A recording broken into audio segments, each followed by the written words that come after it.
Hola, el día de hoy vamos a tratar el concepto de potencia en corriente alterna.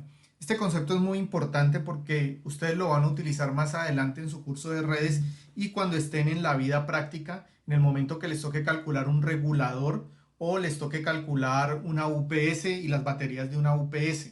Entonces, este concepto es importante por esa situación. Aquí vamos a ver la parte básica y muy seguramente en clase revisaremos algún ejercicio o muy probablemente en el curso de redes revisaremos el tema con mayor profundidad, pero es importante que quede claro desde ahora. La agenda que vamos a seguir es una introducción de qué es lo que vamos a ver en la presentación. Luego vamos a repasar el concepto de potencia activa. Ese concepto ya lo hemos visto desde el inicio del semestre en el caso de la resistencia. Luego vamos a ver el concepto de potencia reactiva, el concepto de potencia aparente, el factor de potencia y vamos a hacer ejemplos y ejercicios durante la presentación. Con respecto a la introducción, recordemos que la potencia activa se calcula en resistencias y su valor es en vatios. Luego vamos a calcular la potencia reactiva, que se calcula en inductancias y en condensadores. Su símbolo es la Q y su unidad son los voltiamperios reactivos. Esta potencia tiene una particularidad y es que no hace trabajo efectivo, pero hay que calcularla. El elemento del inductor o el capacitor va a consumir cierta potencia de la red, pero posteriormente va a devolver esa potencia a la red. Y es allí donde tenemos que tener cuidado porque esa potencia que en últimas no se va a utilizar o se conoce como la potencia mala, influye en los cálculos de los cables y los conductores que van a alimentar los circuitos. Por eso esta potencia se tiene que calcular y se tiene que hacer parte de los circuitos. Y está la potencia aparente, que el símbolo es la S y la unidad son los voltiamperios. Esta es la potencia que nosotros vamos a trabajar mucho cuando uno va a calcular una UPS o un regulador. ¿Y esa potencia cómo se calcula? Pues calculando la potencia activa y la potencia reactiva y haciendo una operación, y esa operación se hace mediante un triángulo de potencias, que es lo que vamos a ver. Y ese triángulo de potencias me permite a mí entrar a explicar otro concepto que es el factor de potencia, que como les decía se va a utilizar en los data centers o cuando ustedes configuren o calculen una UPS. Entonces este es el panorama de lo que vamos a ver en esta presentación. Bien, empecemos con la potencia activa. La potencia activa, como les decía, se calcula en las resistencias. Y como hemos visto, en el caso de una resistencia, la corriente y el voltaje están en fase.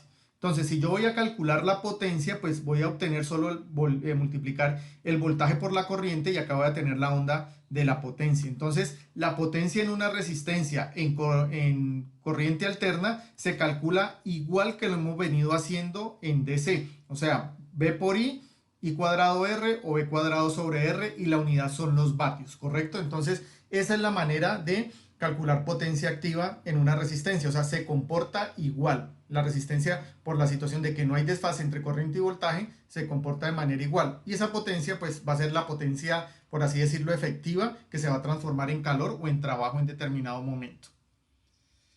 Miremos la potencia reactiva. Aquí ya entra la carga inductiva y la carga capacitiva. Si vemos en un inductor hay un desfase de 90 grados respecto del voltaje con la corriente. Entonces, ¿qué va a ocurrir como hablé al principio? Ese desfase va a causar desfase entre la corriente que está punteada y el voltaje que está en línea continua. Ese desfase va a causar que una energía se vaya a devolver a la red, que es esta porción que está acá de potencia. Entonces, esa potencia hay que tenerla en cuenta en los cálculos, porque por así decirlo, es una potencia dañina y más adelante, al final de la presentación, les voy a hacer una analogía para que les quede claro ese concepto. Entonces, esa potencia que es dañina, de todas maneras hay que calcularla. Y en este caso, la potencia, ¿cómo se calcula? Se calcula V por I, la unidad son los voltiamperios reactivos, y se calcula de manera similar, teniendo en cuenta ya el concepto de reactancia inductiva. O sea, yo calculo la reactancia inductiva que me da en ohmios y opero con las mismas fórmulas de potencia que tenemos en cuenta. Ahora ustedes me dirán, ¿y dónde queda el ángulo de desfase? Ese ángulo ya lo vamos a ver más adelante, ¿correcto? Entonces, quiero que quede presente cómo se calcula la potencia reactiva en una inductancia. Por favor, anoten esta formulita porque en los ejercicios que vienen la van a necesitar. Con respecto al capacitor, igual está el desfase. Acá aparece en línea continua la onda seno del voltaje y la forma de la corriente en onda seno también con su desfase. Igual va a haber una energía que se va a retornar a la red, se conoce allí como energía liberada, y esa energía pues no es buena, es un desperdicio y la vamos a tener en cuenta. ¿Cómo se calcula entonces la potencia en un capacitor? Igual calculo la reactancia capacitiva del capacitor y opero de esta manera. Las unidades son los voltiamperios reactivos. Entonces, para que lo tengan en cuenta, anoten esta formulita porque la vamos a utilizar ahora en un ejercicio. ¿Qué hay que tener en cuenta con respecto al capacitor? Por convención, que define la potencia reactiva hacia la capacitancia es negativa. O sea, cuando yo la voy a operar, la pongo negativa. Y cuando la calculo, pues la identifico y digo, bueno, esta es la potencia reactiva de un capacitor, la tengo en cuenta, pero ya cuando la voy a operar, la pongo negativa. Ahora lo vamos a mirar. Bien, hagamos el siguiente ejercicio. Calcular la potencia activa y reactiva para los siguientes circuitos. Entonces tengo el circuito de una resistencia, entonces la idea es que calculen la potencia activa y reactiva para este circuito. Tengo el de una inductancia y el de un capacitor. Entonces, con base en las fórmulas que vimos anteriormente, utilícenlas, paren el video y hagan los cálculos para que ahora verifiquemos si los cálculos les dieron correctos. Bien. Revisemos entonces cuál es el resultado del ejercicio. En el caso de este ejercicio, el primero, el A, pues tengo una resistencia y la corriente, pues como no hay desfase, calculamos normalmente B por I o B cuadrado sobre R. Entonces tengo 100 al cuadrado sobre 25, pues 100 el valor de la fuente y el 25. Entonces me da 400 vatios, potencia activa, y 0 bares. ¿Por qué? Porque no hay potencia reactiva, no hay ningún elemento, ni un inductor, ni un capacitor. Observemos el de la inductancia. ¿Qué va a ocurrir? Tengo la frecuencia de la fuente, que me la dan. ¿Por qué? Porque tengo que calcular la reactancia del inductor. En ese caso 2πf, pues 2pi por 100 Hz por 31 milihenrios me va a dar esta reactancia. Con la reactancia ya calculo la potencia utilizando las fórmulas que vimos anteriormente. En este caso pues voy a utilizar b cuadrado sobre xl. Operando eso voy a obtener que la potencia reactiva en este inductor va a ser 513.61 bares y 0 vatios de potencia activa porque no hay resistencia. Con respecto al capacitor, de manera similar, calculo su reactancia capacitiva, 1 sobre 2πf, aquí está, 2pi por 100 por 10 microfaradios, esto me da 159.15 ohmios. Calculo con esta fórmula de aquí la potencia en el capacitor y voy a obtener que es menos 62.83 bares. Fíjense lo que les decía, los coloco negativos para identificar que son de un capacitor, o los coloco positivos, pero indico que son de un capacitor, ¿correcto? Eso hay que tenerlo en cuenta. Y en este caso, pues no hay potencia activa porque no hay resistencia. Entonces, esa es la manera de operar o de calcular las potencias en cada uno de los elementos, en una resistencia, en un inductor y en un capacitor. Miremos este ejercicio. Me piden calcular la potencia activa total del circuito y la potencia reactiva total. Y posteriormente me dicen que simplifique el circuito, o sea, calcule la Z equivalente y verifique la respuesta calculada en el íter anterior. ¿Qué es eso? Este es el circuito original. Me entregan los elementos ya con su dominio en fasores, o sea, con sus reactancias calculadas. Me entregan una corriente y me entregan un voltaje. Entonces la idea es que yo tengo que calcular primero la potencia activa total y la potencia reactiva, así como está el circuito. Posteriormente, simplifico el circuito, o sea, saco la resistencia, la impedancia equivalente, y con este valor de 20 amperios calculo nuevamente la potencia activa total y la potencia reactiva total. Los valores me tienen que dar lo mismo. Entonces, en este momento, paren el video, hagan los cálculos y ya vamos a ver cuánto dan los resultados. Entonces recuerden, tengo que calcular la potencia total activa, entonces esa es la suma de las potencias en las resistencias, y tengo que calcular la potencia reactiva total. En este caso sería la suma de las potencias en las inductancias menos la suma de las potencias en los capacitores.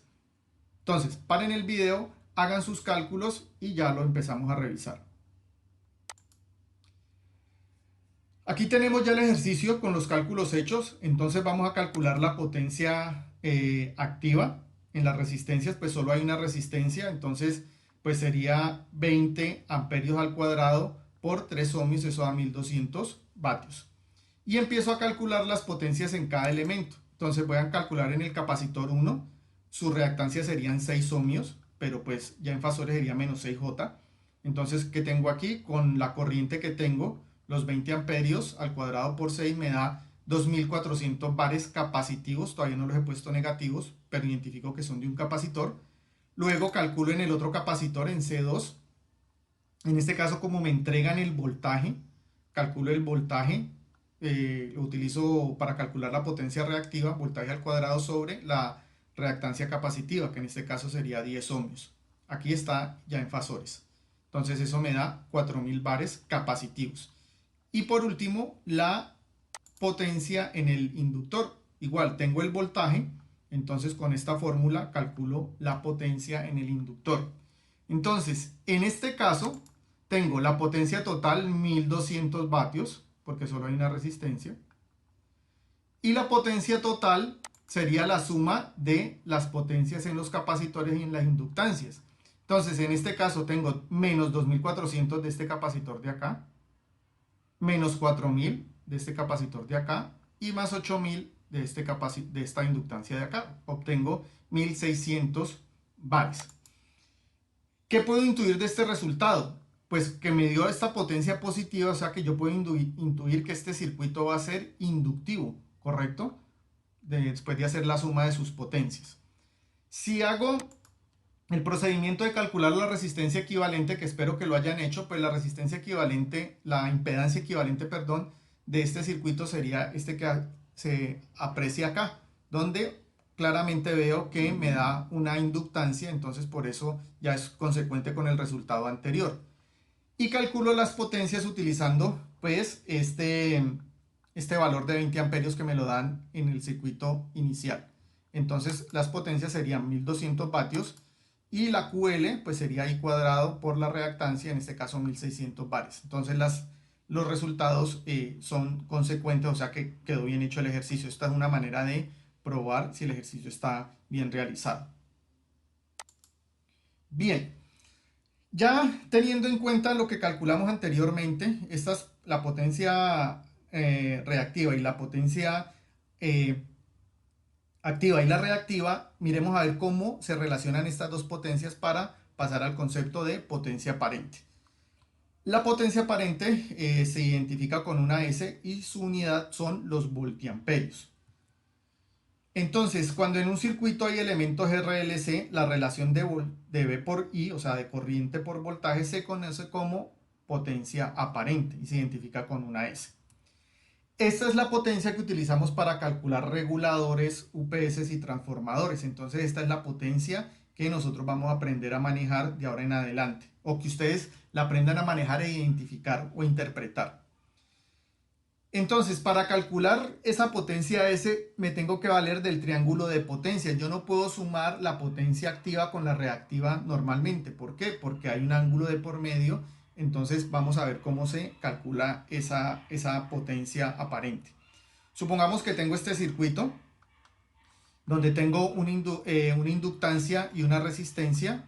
Y si yo pinto de manera fasorial el voltaje en la resistencia, pues va a estar acá, el ángulo 0, y con un desfase de 90 grados el voltaje en la inductancia. Y si quisiera sumar esos dos valores para obtener un voltaje total B, que me implica este vector de acá, pues el triángulo me quedaría de esta manera. Ahora bien, si yo expreso esos voltajes ya incluyendo la corriente, pues acá sería I por R y acá I por la reactancia del inductor. Y si quiero calcular la potencia, pues involucro la I en la parte de arriba y acá ya tengo potencia. Aquí también ya incluyendo la I tengo potencia y acá también tengo potencia. Por lo tanto me va a dar o puedo obtener la potencia aparente relacionando la potencia activa con la potencia reactiva en el inductor. De esa manera yo puedo calcular la potencia aparente. Si utilizo trigonometría, pues puedo calcular que S, o sea, la potencia aparente, pues es raíz cuadrada de cuadrado de la potencia activa más el cuadrado de la potencia reactiva.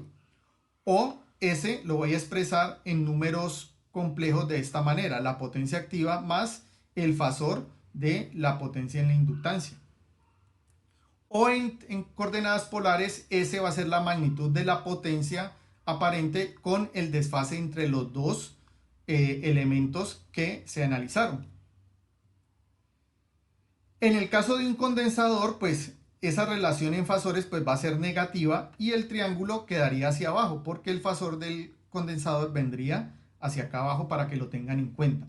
Entonces, esta es la manera de calcular la potencia aparente. Siempre tengo que calcular este triangulito de potencias para lograr obtener la potencia aparente y saber el ángulo. El ángulo va a ser muy importante, ahora al final lo vamos a revisar.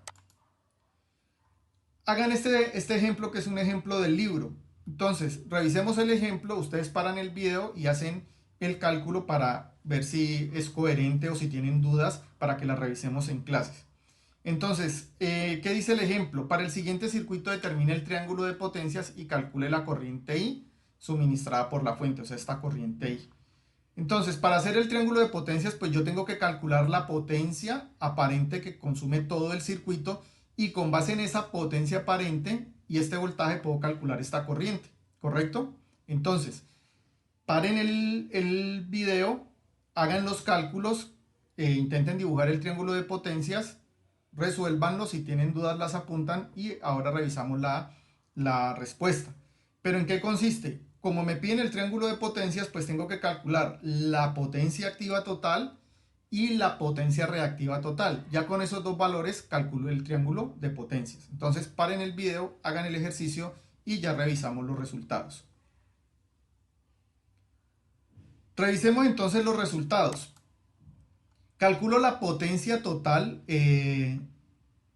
activa del circuito. Entonces para eso identifico las potencias activas que hay. Aquí hay una de 700, aquí hay otra de 800, recuerden que están en vatios. Por acá hay otra, vatios, por aquí hay otra, vatios. Entonces estas potencias las sumo para obtener la potencia total y aquí aparece 700 más 800 más 80 y esto me da en vatios. Esa sería la potencia total. Ahora miremos la potencia reactiva total. Entonces tengo que identificar los que son